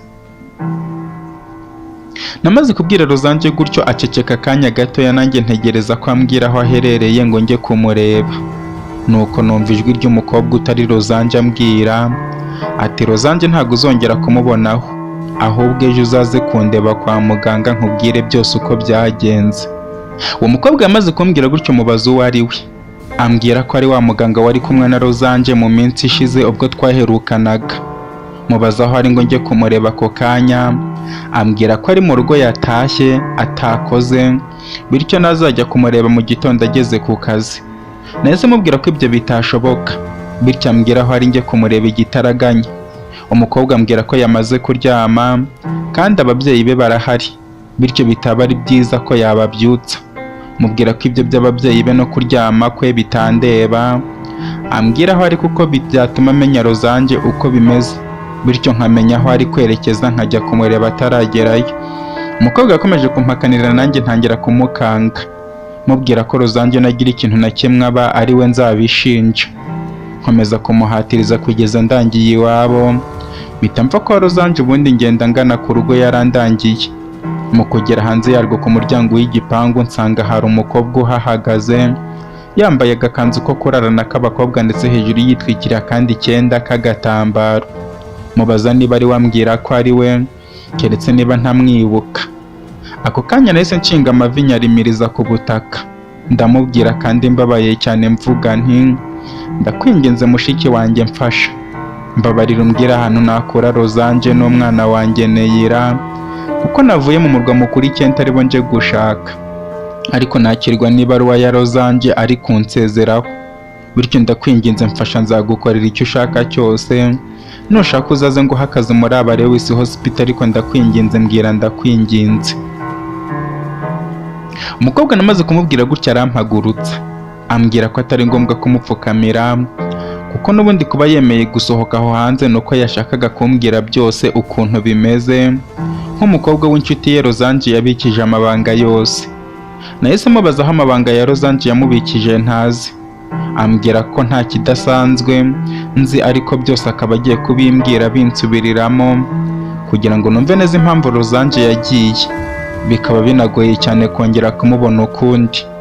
Nuko mubwira ko muteze amatwi kandi nkeneye kubyumva, maze umukobwa arambwira ati ubundi njye na Rozanje twamenyanye mu mezi 9 yashize, ubwo yazaga hano kwa muganga akambona ndi gusohoka mu cyumba cy'abarwayi, akambwira ko ashaka kumvugisha. Ndabimwemerera, ariko musaba kumbwira vuba kuko ari kuntera umwanya, kuko mfite abarwayi ndi kwitaho. ambwira ko yitwa Rosange kandi akaba nkeneyeho ubufasha bukomeye cyane mu ibanga. Mubaza icyo ashaka ko namufasha maze arambwira ati ubundi mfite umuhungu dukundana kandi ndamukunda cyane pe, ariko yamaze kuntera inda. Ariko muri uko kuntera inda tubikora mbizi ko ashobora kuyintera, ariko sinabyitaho kuko nubwo ari bwo twari tugihura nyuma y'imyaka myinshi, ariko naramwizeraga cyane. Rero nyuma yo kubikora naje kugera mu gihe cy'ukwezi kwanjye nsanga kitabaye. Mpita menya ko ntwite ariko nanga kubihamya neza ntabizi, bityo nkaba nje hano ngo umfashe kubimenya kandi nibiramuka ari byo umbe hafi kugeza igihe nzabyarira nanjye nzagukorera icyo ushaka cyose. Rosange amaze kumbwira gutyo numva icyo nta kibazo kirimo, kuko cyane ko nanjye nari umuganga nubwo nari maze iminsi mike ntangiye kubona akazi. Nuko musaba ko yankurikira nkajya kumurebera niba inda yaragiyemo. Umukobwa ndamupima abona ko atwite, hakugira ubwoba ahubwo arishima cyane. Arangije ambwira ko afite ikibazo cy'uko nabibwira uwo musore ashobora kutabyakira akabimwangira. Rosange mubwira ko nanone aramutse abihishe bikazamenyekana igihe cyararenze uwo musore aribwo yarakara cyane. Mubwira ko yategura uburyo yabimubwira ahubwo hakiri kare kugira ngo namenye ko aza kubyitwaramo igihe uwo musore yaba yarabyanze ntabyishimire akanamwanga. Namaze kubwira Rosange gutya aranshimira, ambwira ko azajya aza kungisha inama buri gihe. Mubwira ko yashaka umusore wamuteye inda akabimubwira, ariko akambwira ko yagize ubwoba. Amezi 2 yarinze ashira atarabimubwira. Mubwira mutitiriza ko nibiba ngombwa umusore atarabimenya aribwo bizaba ikibazo gikomeye. Rosange ambwira ko agiye gufunga umwuka akabimubwira, mwifuriza amahirwe masa. Amaze kuva yaza ari gusaragurika, ambwira ko ahubwo umusore yamwishimiye akamukunda kurushaho. Bihita nanjye bintera ishyari ry'ukuntu uretse no kubona uwantera inda nabuze n'undeba n'irihumye. Nuko mwifuriza amahirwe, ariko ambwira ko asigaranye ikibazo gikomeye cyane cy'ukuntu ababyeyi be nibaramuka babimenye bazamwica burundu, ndetse n'uwo musore bakamugirira nabi. Mubwira ko azababeshya ko umusore wamuteye inda atamuzi niba ashaka kurinda uwo musore, kandi bakaba batazamenya uwayimuteye, ndetse kuko mama wari umuganga azamuhungire kure atazamuha ibintu byo gukuramo inda. Rosange namaze kumubwira gutya ambwira ko nkoze kumugira inama.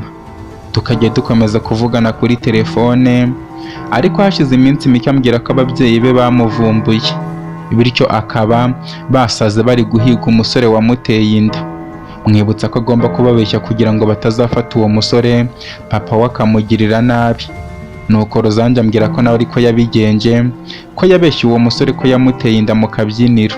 Ababyeyi be bakumirwa bakabura n'icyo barenzaho, ariko bakamubwira ko yibujije amahirwe y'ubuzima bwe, kuko uwo mwana namara kuvuka bazahita bamujyana ahantu atazigera amenya. Iminsi rero yakomeje kwicuma, ariko Rosange akomeza kunsaba ko nazabigira ibanga, ntazagire umuntu n'umwe umenya ko tujya tuganira ibyo bintu. Namubaza uwo musore wamuteye inda akambwira ko ari ibanga, nzamumenya igihe kigeze, kuko ari njye muntu azamutumaho amuha ubutumwa bwa nyuma, cyane ko nawe atazi ahantu bazamujyana. Nuko dukomeza kubaho gutyo kugeza umunsi Rosange yaje kwandika urupapuro akambwira ko nzaruha uwo musore, akansaba kurubika kure kugeza igihe azabyarira bakamujyana. Nanjye nkora nk'uko nabimusezeranije, cyane ko ntari nzi uwo musore kugira ngo nzamuburire ko byose bizaba. Nuko igihe cyo kubyara kiza kugera. Rosange ansaba guhamagara umusore ngo azamurebe mu ijoro, ariko umusore telefone ye turayibura. Dukomeza guhamagara kugeza byanze, kugeza ubwo Rosange yavuze ko twahamagara ababyeyi be. Ariko mu gitondo Rosange arongera ansaba guhamagara umusore, noneho ndamufatisha. Mu kwitabana igihunga cyinshi mubwira ko aza kureba umukobwa we wavutse ako kanya, ngiye kubona mbona haje umusore w'umuhinzi twese tuzi muri aka gace witwa Vinci. Aza ari ibyishimo byinshi cyane. Nanjye mu gihe ngiye gusohoka ngo njye mu rugo nzana urupapuro Rosange yamwandikiye, umuyobozi w'ikigo nderabuzima ahita ahamagara inama, avuga ko ari ibyihutirwa. Nanjye kujya mu nama njyayo kugira ngo numve ibyo bavuga, ntiyanamara n'igihe kinini ngaruka kubanza kubaza Rosange izina n'umukunzi we bari bwite umwana. Bambwira ko umwana bamwita Neyira. Mu kumara kuryandika neza mu gitabo nihuta nsohoka ngo njye kuzana urupapuro duhereza umusore kuko nabonaga nta kuntu ndaca inyuma Rosange ngo uwo musore mubwire uko bimeze. Ngeze hanze mpita mbona imodoka ya papa Rosange iri kuza, mpita menya ko ari ababyeyi be baje, mpita mpaguruka ndabibabwira ariko umusore yanga gusohoka. Bakomeza baparika imodoka kugeza ubwo bageze hafi, umusore akabona gusohoka ariko mbona njye mbura ikintu nakora kubera ko nkurikije amagambo Rosange yambwiye ngo namara kubyara ababyeyi be bazamujyana ahandi hantu. Numvaga ko bashobora no kumwica bituma ncungira hafi kugeza igihe umusore yagendeye. Nkomeza kuguma aho hafi n'ababyeyi be, baza kumbona batangira kumbaza uko ameze. Mbabwira uko bimeze, papa waranyihererana ambaza niba nta musore waba waje kureba Rosange, mubwira ko ntawe. Ambwira ko ako kanya njye gushaka uko nabategurira kuva aho ngaho muri ibyo bitaro. Nanjye ndabikora ariko nshaka guhamagara wa musore nkajya mbona papa wa Rosange ari kuncunga cyane, kugeza ubwo nabateguriye ibyo gutaha bakambwira ko batashye mu rugo. Bamara kugenda ngakomeza akazi kanjye gasanzwe. Nimugoroba ari gahunda yo kujya kureba Vinci wabo kuko nari mpazi, nkamubwira uko bimeze agategura uko ajya kurokora Rosange. Narakoze burira mbanza kujya mu rugo. Mvuyeyo mfata ibahasha ngo nayo nze kuyimwereka. Mu kuhagera mpasanga umukobwa n'umwana w'umuhungu bambwira ko yagiye mu gitondo mu murwa mukuru. Mpita mfata telefone yanjye ngo mpamagare Rosange, ariko numva telefone ye iri gusonera mu mufuka wanjye. Mpita nyibona ko burya nari nayigumanye, mpita nyigira urwitwazo rwo kugira ngo njye kumureba iwabo. Mu kugera mu rugo kuri uwo mugoroba kwa Rosange nsanga hariyo abakozi bameze nk'abantu bari kwitegura kugenda. Mbabajije Rosange aho ari bambwira ko kuva bava kwa muganga bahita bafata byose bakagenda, bityo nabo bari kwimuka bajya iwabo kuko nyuma yo kubahemba amafaranga yabo yose bababwiye gusubira iwabo. Bahita bambwira ko ariko hari ubutumwa Rosange yasize ngo babumpe, akaba ariyo mpamvu bakomeje gutegereza ko nza. Mbabaza ubwo butumwa ubwo aribwo bambwira ko yababwiye ko twa dufoto nahanaguje twaneyira hamwe naza kugashyira ku gafoto kamwe, naza kugashyira ku ifoto ndasanga imanitse mu cyumba cye, akandi nkagashyira muri ya bahasha yambwiye. Mpita mbona impamvu Neyira akimara kuvuka Rosange yambwiye ko nahanaguza udufoto twe nkatubika. Mpita ninjira mu cyumba cye nsanga harimo ifoto imanitse ku gikuta, nimanuyeho nsanga hariho amagambo yandikiye Vinci ndetse n'agafoto ke gato yarimo guseka bigaragara ko atazamwibagirwa. Ubundi mpita nanjye mva aho ngaho njya mu rugo.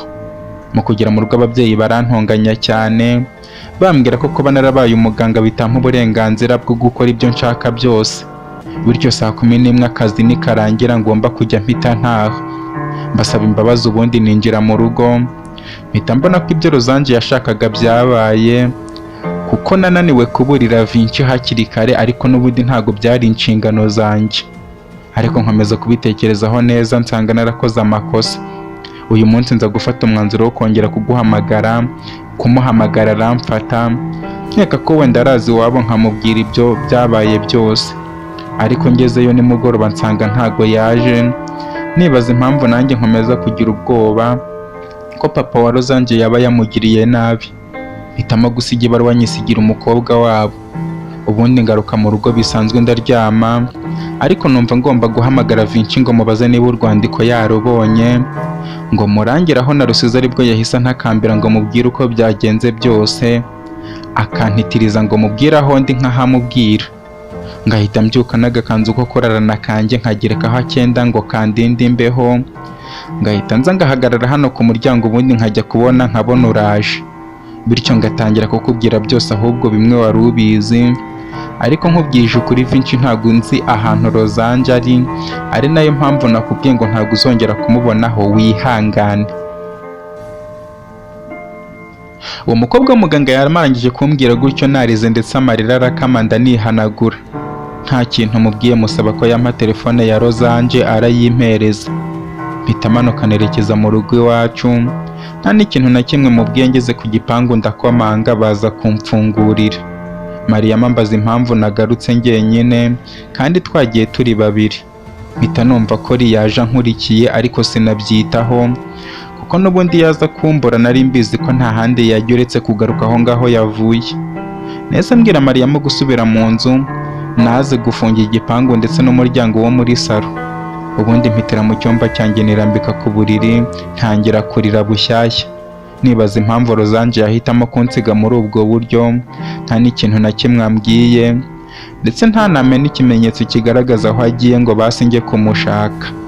Nababajwe cyane n'ukuntu Rosange yarabizi ko azagenda ariko akanga kumbwira, kuko nanjye nari kumwiba nkajya kumuhisha ahantu ubundi nkamukura maze kubona imitungo yanjye. Nakomeje guheranwa n'ibitekerezo ku buryo nibuze neza ubundi ngahita nsinzira agahinda ari kenshi. Nongera gukanguka nsanga ndyamye ku buriri bwanjye nambaye ipantaro ndetse n'inkweto byose biriho ibyondo, bigaragara ko n'amashuka nayanduje kuko uko navuye kureba Rosange niko nahise njya mu buriri. Mu guhindukiza amaso aho ndyamye mbona iruhande rwanjye haryamye Rosange, mpita nikanga nibaza ukuntu Rosange yaje iruhande rwanjye akaba atanamvugishije basi ngo ambwire ko ari hafi yanjye ndetse guhangayika muhangayikira. Rosange namubajije ambwira ko yanze kunkangura kuko nari naniwe cyane. Rosange natangiye kumubaza ahantu umwana wacu ari, ambaza uwuhe mwana ko ntawe azi kandi nta n'umwana dufitanye. Nkomeza kumutitiriza ndetse mufata n'imyenda yambaye mubaza ahantu Neyira ari, ariko Rosange ambwira ko ibyo ndi kumubaza ntabyo nzi, ahubwo mbona banguye ingumi nziza arayinkubita ku matama.